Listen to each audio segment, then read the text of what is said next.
We have economic analyst Prosper Chitambara. Thank you for joining us this morning, Prosper. Now, is the introduction of a 100 Zimbabwean dollar note necessary at this point in time where there is inflation?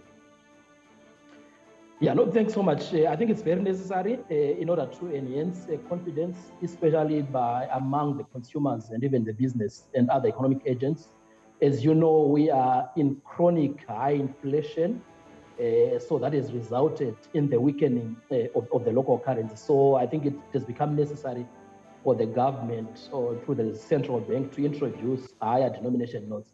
But of course, the irony is that this 100 Zimdollar bill is just worth about 68 cents at the official exchange rate and about 40 cents at the power market rate. So I think it's inadequate. It's not even enough to buy a newspaper or to buy a loaf of bread. So that's the irony. But it's necessary to introduce higher denomination notes given the chronic high inflationary environment that we have been battling for the past 2 years. All right, now, Prosper, is that the only option available? And is there a significant change that may be influenced by this latest move by the Central Bank of Zimbabwe?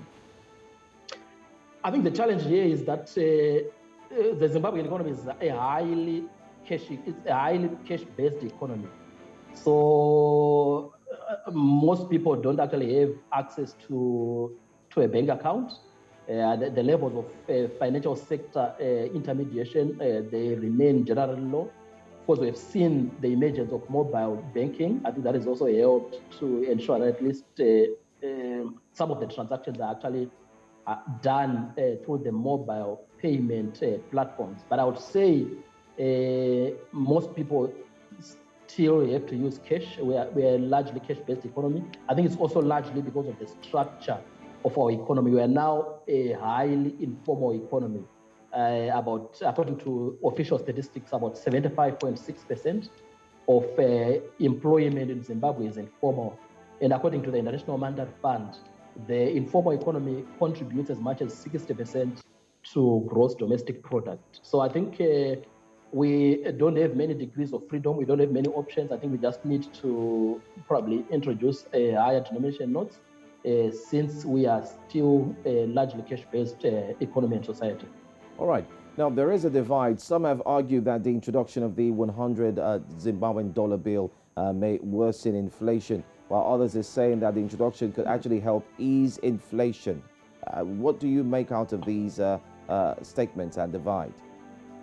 No, I think we are going to see the stocking up of inflationary pressures because any injection of cash into the economy, whether it's virtual cash or even physical cash, results in demand supply actually increasing, and that could actually generate inflationary pressures because it increases the levels of aggregate demand in the economy. So yes, I think we are going to see additional inflationary pressures being created as a result of this introduction of the new $100 note. So I tend to agree with the notion that yes, it could be inflationary, I think. Okay. But of course, our biggest culprit has been the increase in money supply through what we call virtual money. So there's been a huge increase in terms of M3, broad money supply growth, and obviously that has resulted in the exchange rate, the Zimdollar depreciating because we have too much virtual money chasing too few dollars and too much virtual money chasing too few goods. So obviously we have seen the depreciation of the local currency and also the stocking up of inflationary pressures because of the increase in broad money supply growth in general. All right. Well, we want to say congratulations to the people of Zimbabwe with the new introduction of the 100 Zimbabwean dollar bill. But thank you so much, economic analyst Prosper Chitambara, for coming and enlightening us on the situation in Zimbabwe. Thank you so much.